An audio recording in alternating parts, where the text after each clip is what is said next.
বাংলাদেশের পোশাক ও বস্ত্র শিল্প নিয়ে আজ কিছু আলোচনা করব। আপনারা জানেন যে 1 ফেব্রুয়ারি থেকে কারখানা বন্ধের ঘোষণা দিয়েছে বাংলাদেশ টেক্সটাইল মিলস অ্যাসোসিয়েশন বা BTMA। এই ঘোষণাটি কোনো সাধারণ লকডাউন নয়, বরং শিল্পের গভীরে ব্যাপক সংকট এবং অমীমাংসিত কিছু দাবির ফল। ইউনূস সরকার এই ঘোষণাকে আদৌ গুরুত্ব দিয়ে দেখছে এমন কোনো খবর নেই। এর অর্থ সরকার বিষয়টি আদৌ আমল দিচ্ছে না। অথচ এই ঘোষণা অনুযায়ী কারখানাগুলো বন্ধ হলে বাংলাদেশ কোন অন্ধকারে গিয়ে পড়বে তা একটি পরিসংখ্যানের দিকে তাকালেই স্পষ্ট হয়। টেক্সটাইল ও পোশাক খাতে সরাসরি 25 থেকে 40 লাখ মানুষ কাজ করে, যার 60% নারী, এবং পরোক্ষভাবে এর সঙ্গে জড়িত প্রায় 1 কোটি মানুষ। কারখানা বন্ধ হলে এই বিশাল শ্রমিক গোষ্ঠী বেকার বা বেতনহীন হয়ে পড়তে পারে। দ্বিতীয়ত, মুখ থুবড়ে পড়বে বাংলাদেশের অর্থনীতি। পোশাক খাত মানে রেডিমেড পোশাক খাতে বাংলাদেশের রপ্তানি আয়ের প্রায় 85% যোগান দেয় এই পোশাক শিল্প। এই ঘোষণা কার্যকর হলে অর্থনীতির ওপর ভয়াবহ প্রভাব পড়তে পারে। রপ্তানি ব্যাহত হবে, নিটওয়্যার ও তৈরি পোশাকের সাপ্লাই চেন ভেঙে পড়বে। সময় মতো পণ্য সরবরাহ করতে না পারলে বিদেশি ক্রেতারা ভিয়েতনাম বা ভারতের মতো বিকল্প বাজারে চলে যাবে। ব্যাংকিং খাত ঝুঁকিতে পড়বে ও দেউলিয়া হয়ে পড়বে ব্যাংকগুলো, কারণ টেক্সটাইল মিলগুলো বন্ধ হলে বড় অঙ্কের ব্যাংক ঋণ খেলাপি হওয়ার ঝুঁকি বাড়বে, যা দেশের পুরো আর্থিক খাতের ওপর নেতিবাচক প্রভাব ফেলতে বাধ্য। এছাড়া বৈদেশিক মুদ্রার রিজার্ভ থাকবে না। রপ্তানি আয় কমে গেলে ডলারের বাজারে নতুন করে সংকট তৈরি হবে।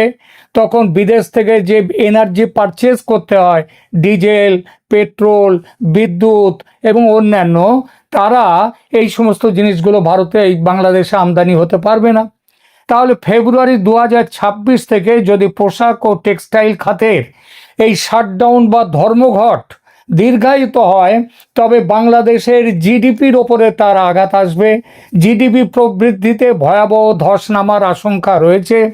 অর্থনীতিবিদ এবং শিল্প সংশ্লিষ্ট বিশ্লেষকদের বিশ্লেষণ অনুযায়ী জিডিপি প্রবৃদ্ধির হার 2% নেমে আসতে পারে। কত বললাম? 2%। মানে সেটা একটা ভয়াবহ অবস্থা। শেখ হাসিনার আমলে বাংলাদেশের জিডিপির সর্বোচ্চ প্রবৃদ্ধি ছিল সম্ভবত 2018-19-এ। সেই সময় এটা ছিল 8.15%। 2024-এ তার পতনের সময় জিডিপি ছিল প্রায় 7%, 6.9-এর কাছাকাছি। বর্তমানে বাংলাদেশের জিডিপি প্রবৃদ্ধি কোথায় নেমে এসেছে জানেন? 3.9%। যেহেতু পোশাক শিল্প এবং এর সংশ্লিষ্ট খাতগুলো সরাসরি জিডিপির প্রায় 13% নিয়ন্ত্রণ করে, তাই এই খাতে উৎপাদন বন্ধ হয়ে গেলে জিডিপির হার আরও নেমে 1.5 থেকে 2% কমে গিয়ে 2%-এ নেমে আসতে বাধ্য। শিল্প খাতের প্রবৃদ্ধি দেখা যাক, যা হাসিনার আমলে ছিল 10%। ইতিমধ্যে ইউনূসের আমলে সেটা নেমে 1.4%-এ নেমে এসেছে। শাটডাউন চললে এটা আরও নেমে নেগেটিভ হয়ে যাবে। তৃতীয়ত, ধরুন পোশাক খাতের ওপর ভিত্তি করে বাংলাদেশের বৈদেশিক রিজার্ভ টিকে আছে। শাটডাউন কার্যকর হলে প্রতি মাসে প্রায় 3 থেকে $3.5 বিলিয়ন মূল্যের রপ্তানি আয় এটা ক্ষতিগ্রস্ত হবে, মানে বন্ধ হবে। রপ্তানি ডলার না এলে কেন্দ্রীয় ব্যাংকের রিজার্ভ দ্রুত খালি হয়ে যাবে। রেমিট্যান্সের উপরে আর কত চলবে? যার ফলে জ্বালানি ও খাদ্য আমদানির ক্ষমতাও হারিয়ে ফেলবে দেশ। এবং এর ফলটা কি? দেশের যে সেই চলার চাকা পুরো থেমে যাবে। টেক্সটাইল মিলগুলো বন্ধ থাকলে তারা ব্যাংকের ঋণ শোধ করতে পারবে না, এটা তো জানা কথাই। বর্তমানে ব্যাংকিং খাতে খেলাপি ঋণ, অর্থাৎ নন পারফর্মিং অ্যাসেট, যে অ্যাসেট ফেরত আসছে না, সেই অ্যাসেটের হার কত জানেন? 35%, যা মানে এই উপমহাদেশ কেন পৃথিবীতে সব থেকে বেশি ঋণ খেলাপির দেশগুলোর অন্যতম এখন বাংলাদেশ। টেক্সটাইল খাতের 12 থেকে 15 হাজার কোটি টাকা ঋণ যদি খেলাপি হয়, তবে দেশের বেশ কিছু ব্যাংক দেউলিয়া হয়ে যাবে। এটা পুরো অর্থনীতিতে একটা চেন রিয়াকশন তৈরি করবে এবং জিডিপির প্রবৃদ্ধি পজিটিভ হওয়া তো দূরের কথা, দীর্ঘমেয়াদে নেগেটিভ করে দেবে। কারখানা বন্ধ হওয়া মানে প্রায় 25 থেকে 44 লাখ শ্রমিকের আয় বন্ধ হওয়া। কেন এই সংখ্যাটা 25 থেকে 44? তার কারণ হচ্ছে যে এখানে বেশ কিছু থাকেন পার্মানেন্ট এমপ্লয়ি, বেশ কিছু থাকেন সিজনাল বা তারা সাধারণভাবে অদক্ষ দক্ষ সব মিলিয়ে, এবং সেই শ্রমিকের আয় বন্ধ হয়ে যাবে।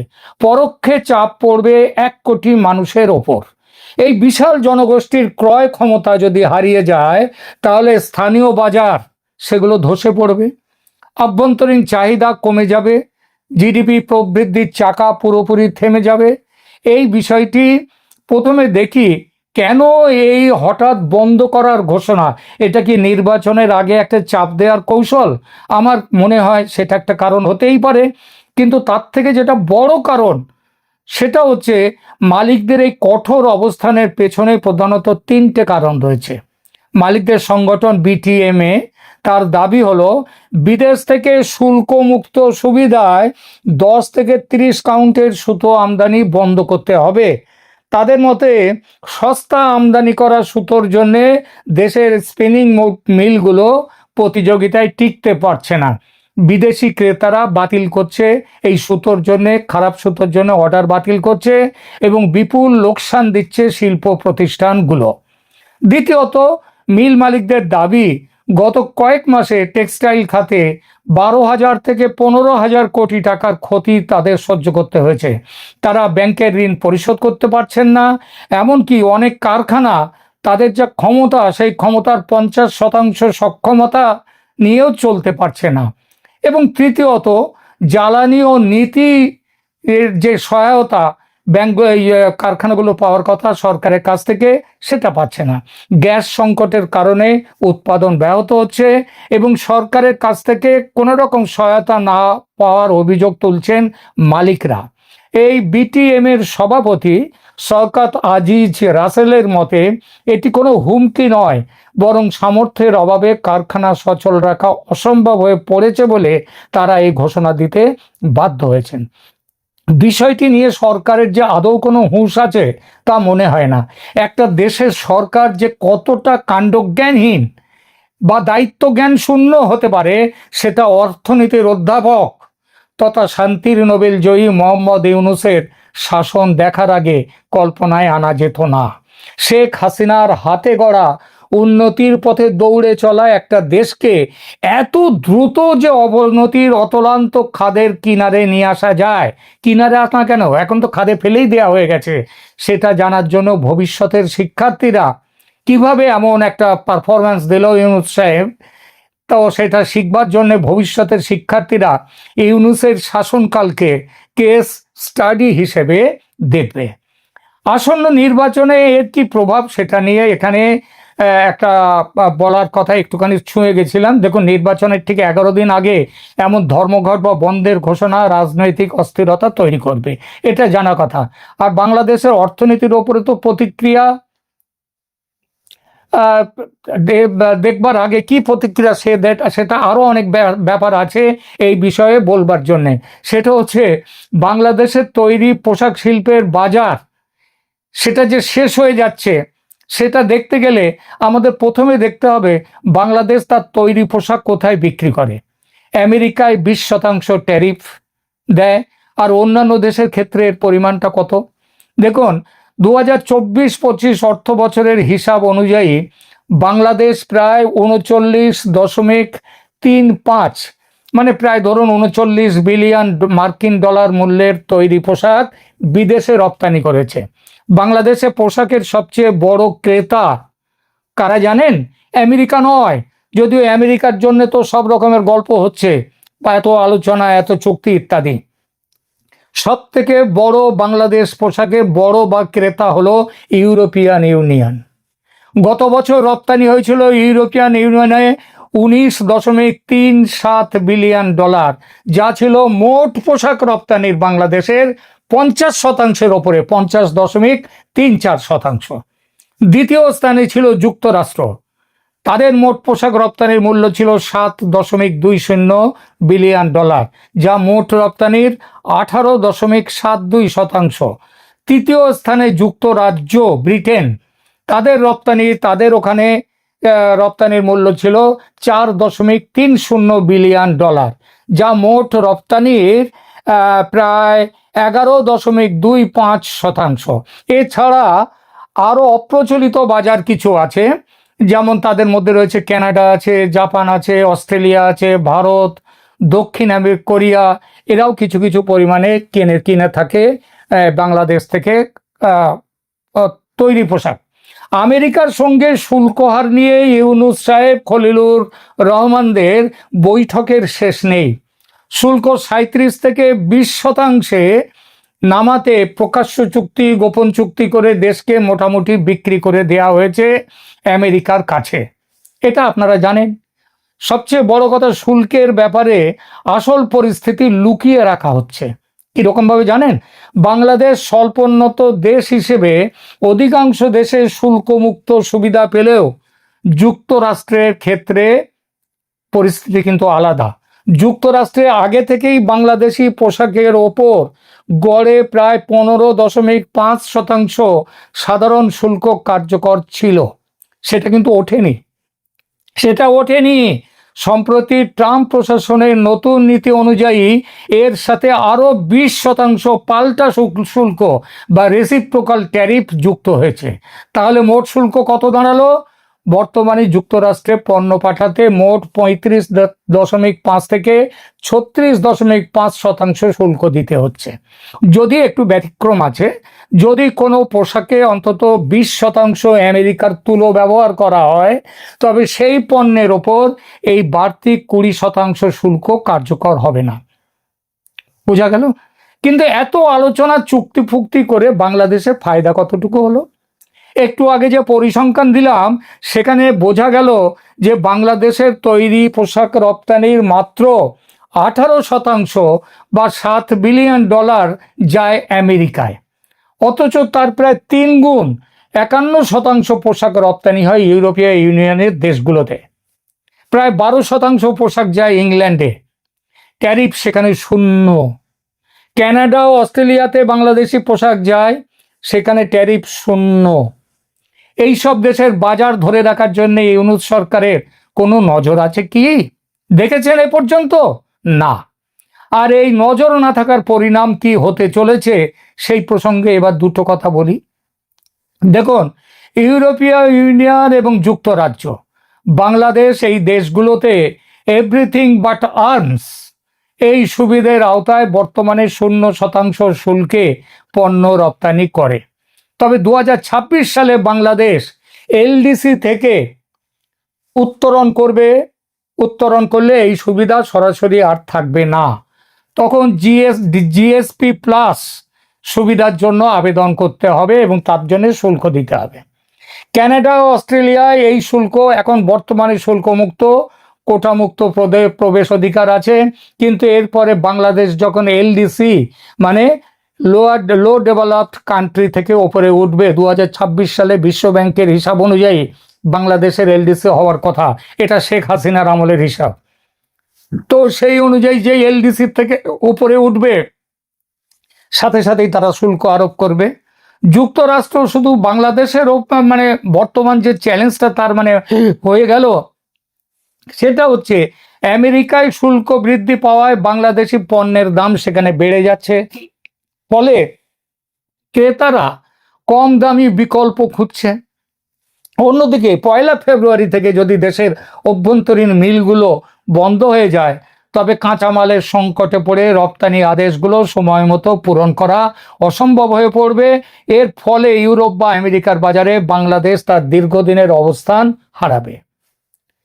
এলডিসি উত্তরণের পর মানে ভারত থেকে ইউরোপীয় ইউনিয়নের কত পরিমাণ তৈরি পোশাক, ভারত থেকে ইউরোপীয় ইউনিয়নে কত পরিমাণ তৈরি পোশাক রপ্তানি হয়েছে 2024-25 সালে? একটু ভারতের সাথে তুলনায় আসছি, কেন আসছি এরপরে বলছি। ভারতের ওপর ইউরোপীয় ইউনিয়নের এই শিল্পের ট্যারিফ কত? বাংলাদেশ যেখানে শূন্য ট্যারিফ, সেখানে ভারতকে কিন্তু ট্যারিফ দিতে হয়। ইউরোপীয় ইউনিয়নের সঙ্গে ভারতের বাণিজ্য সমঝোতা, যেটাকে মাদার অফ অল ডিলস বলা হচ্ছে, এই শুল্ক কত হবে? বাংলাদেশের ওপর এর কী প্রভাব পড়বে? আপনারা শুনেছেন যে ইউরোপীয় ইউনিয়নের কর্তা ব্যক্তিরা এই মুহূর্তে ভারত সফরে আছেন। গতকাল দিল্লিতে প্রজাতন্ত্র দিবসের অনুষ্ঠানে প্রধান অতিথি হয়েছিলেন তারা। তাদের সঙ্গে ভারতের বাণিজ্য চুক্তি প্রায় সম্পূর্ণ। এই চুক্তিকে বলা হচ্ছে মাদার অফ অল ডিলস। এই চুক্তির মধ্যে আছে তৈরি পোশাক শিল্প। 2024-25 অর্থ বছরে ভারত থেকে ইউরোপীয় ইউনিয়নের তৈরি পোশাক রপ্তানি হয়েছিল প্রায় 6 বিলিয়ন মার্কিন ডলার। যদিও ভারত বিশ্বের অন্যতম বড় পোশাক তৈরির এবং রপ্তানিকারক, তবে ইউরোপের বাজারে ভারতের অবস্থান বাংলাদেশের অনেক নিচে। বাংলাদেশের প্রায় 19.5 বিলিয়ন ডলার আর ভারতের 6 বিলিয়ন ডলার। ভারতের পোশাক রপ্তানির প্রায় 30-32% যায় ইউরোপীয় ইউনিয়নের দেশগুলোতে, অর্থাৎ ভারতের পোশাক রপ্তানির পরিমাণও বাংলাদেশের তুলনায় অনেক কম। বর্তমানে ভারত ইউতে পণ্য রপ্তানির ক্ষেত্রে কোনো বিশেষ শুল্কমুক্ত সুবিধে যেটা বাংলাদেশ পায়, সেটা কিন্তু ভারত পায় না। ভারত থেকে ইউরোপিয়ান ইউনিয়নের তৈরি পোশাক রপ্তানির ওপর গড়ে 9.6 থেকে 12% সেখানে ইম্পোর্ট ট্যারিফ সেখানে কার্যকর রয়েছে। এই একই জিনিস ছিল ইংল্যান্ড ও ব্রিটেনের ক্ষেত্রেও। শুল্কের এই হারের কারণেই, অর্থাৎ বাংলাদেশে কোনো শুল্ক নেই, ভারতের শুল্কটা পড়ছে। এই হারের জন্যেই, এই শুল্ক হারের জন্য ভারত বাংলাদেশের তুলনায় ইউরোপের বাজারে প্রতিযোগিতায় পিছিয়ে থাকে, কারণ ইউরোপে বাংলাদেশের পোশাক জিরো ট্যারিফ। কিন্তু ভারত এবং ইউরোপীয় ইউনিয়ন বর্তমানে একটি ব্যাপক ভিত্তিক মুক্ত বাণিজ্য চুক্তি বা ফ্রি ট্রেড এগ্রিমেন্ট সই করতে চলেছে, যেটা ইংল্যান্ডের সাথে, ব্রিটেনের সাথে আগেই করে ফেলেছে ভারত।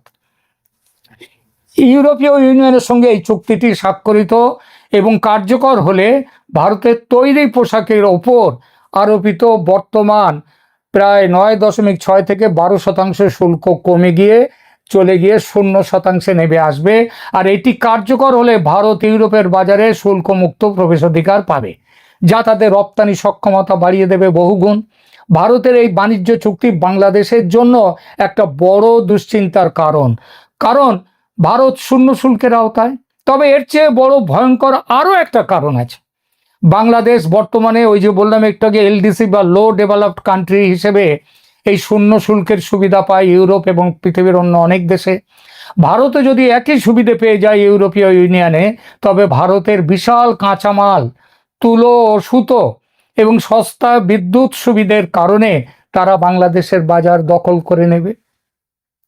বোঝা গেল? এটা ছাড়াও 2026 সালে বাংলাদেশ এলডিসি থেকে এক ধাপ ওপরে উঠবে, যে কথাটা একটু আগে বললাম। তখন বাংলাদেশের জন্য এই শূন্য শুল্কের সুবিধা আর থাকবে না। ঠিক একই সময়ে ভারত যদি ফ্রি ট্রেড এগ্রিমেন্টের মাধ্যমে শূন্য শুল্ক সুবিধা পেয়ে যায়, তখন বাংলাদেশি পণ্যের ওপর শুল্ক চাপবে। তখন এক বিশাল অসম প্রতিযোগিতার মুখে পড়বে বাংলাদেশ। ইউরোপীয় ক্রেতারা তখন বাংলাদেশ থেকে অর্ডার বাদ দিয়ে ভারতের দিকে ঝুঁকে পড়বে, কারণ ভারতের অভ্যন্তরীণ সুতো, কাপড়ের সাপ্লাই চেইন, বিদ্যুৎ অনেক বেশি তাদের শক্তিশালী, সহজলভ্য। ভারত মূলত কটন ভিত্তিক পোশাকের শক্তিশালী, বাংলাদেশও তাই, তারাও কটন ভিত্তিক। ফলে সরাসরি বাজার দখলের লড়াইতে বাংলাদেশ পেছনে চলে যাবে। মোহাম্মদ ইউনূসের মাথায় কি সব চিন্তা আছে? এক কথায় উত্তর নেই। তিনি গদি রাখতে ব্যস্ত। যদি তার মাথায় থাকতো এইসব চিন্তা, তাহলে ইউরোপিয়ান ইউনিয়নের সাথে আলোচনায় বসতেন, অন্যান্য দেশের সাথে আলোচনায় বসতেন। কিন্তু তিনি তো বললাম গদি রাখার জন্য ব্যস্ত। তিনি তার জন্য কোথায় কি কলকাঠি নাড়া যায়, কোথায় কি জালিয়াতি করা যায়, এইসব চিন্তা ভাবনা এই নিয়ে। এই দেখুন না, তার যে পদমর্যাদায় তিনি দেশের প্রধানমন্ত্রীর জায়গায়, পদমর্যাদার দিক দিয়ে সে দখলদার হন আর যাই হন, পদমর্যাদায় প্রধানমন্ত্রী, তিনি গতকাল ছুটে গিয়েছিলেন সেনা ভবনে। সেখানে সেনা কোন জায়গায় কি রাখবে, সেনা মজুত করবে নির্বাচনের জন্য, কিভাবে ডিপ্লয় করবে, সেই ব্যাপারে তিনি গিয়েছেন কথা বলতে।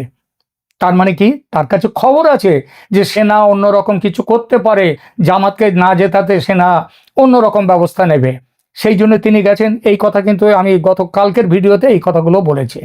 তিনি যদি দেশের কথা ভাবতেন মোহাম্মদ ইউনূস, তবে গদি বাঁচাবার জন্য আমেরিকাকে তেল না দিয়ে ইউরোপীয় ইউনিয়নের সঙ্গে আলোচনায় বসতেন, কানাডার সঙ্গে বসতেন, ইংল্যান্ডের সঙ্গে বসতেন, মানে গ্রেট ব্রিটেনের সাথে, অস্ট্রেলিয়ার সাথে বসতেন। তার মাথায় ঢুকতো যদি ভারত ও ইউরোপিয়ান ইউনিয়নের মধ্যে এই চুক্তিটি চূড়ান্ত হয়, তবে বাংলাদেশের পোশাক খাতের জন্য সেটি একটি বড় অ্যালার্ম বা সতর্কবার্তা। সুতরাং তাকেও শূন্য করবার জন্য তাকেও যেতে হবে। কিন্তু তিনি তো ভাবছেন এখন শূন্য পাচ্ছি, 2 মাস 6 মাস পরে যা হয় হবে, আপাতত তো বাঁচি। আপাতত কি বাঁচবেন, ভারত তো যদি এখনই চালু হয়ে যায়, এটা হয়ে গেল। বাংলাদেশকে তখন টিকে থাকতে হলে কৃত্রিম তন্তু মানে ম্যানমেড ফাইবারের ওপরে পোশাক তৈরিতে মনোযোগ দিতে হবে এবং ইউরোপের সাথে নিজস্ব কোনো বাণিজ্য চুক্তির পথে হাঁটতে হবে। ইউনূস সাহেবের যা এখন বাজার দর, তাতে হাঁটাটাও তার অন্য ব্যাপার, সেসব অন্য গল্প, সে গল্প এখানে নয়। গাছের গোড়া কেটে ডালপালায় জল দিলে গাছ বাঁচে কি? বাঁচে না। মহান অর্থনীতিবিদ, শান্তির নোবেল জয়ী ইউনূস এই সহজ সত্য যে জানেন না তা নয়, কিন্তু এখন তিনি গাছের গোড়া কাটতে ব্যস্ত। কারণ প্রবল স্বার্থ চেতনা ও লোভ যখন সব সীমা অতিক্রম করে, তখন দেশ বলে আর কিছু থাকে না কারো কাছে। আক্ষেপ একটাই, শেখ হাসিনার যত্নে তৈরি শিল্পমুখী বাংলাদেশের উত্তরণের সব স্বপ্ন এভাবে শেষ হয়ে যাচ্ছে। তার সাজানো বাগান এভাবে অকালে শুকিয়ে যাচ্ছে। এটাই আক্ষেপ। আপাতত এখানেই থামছি।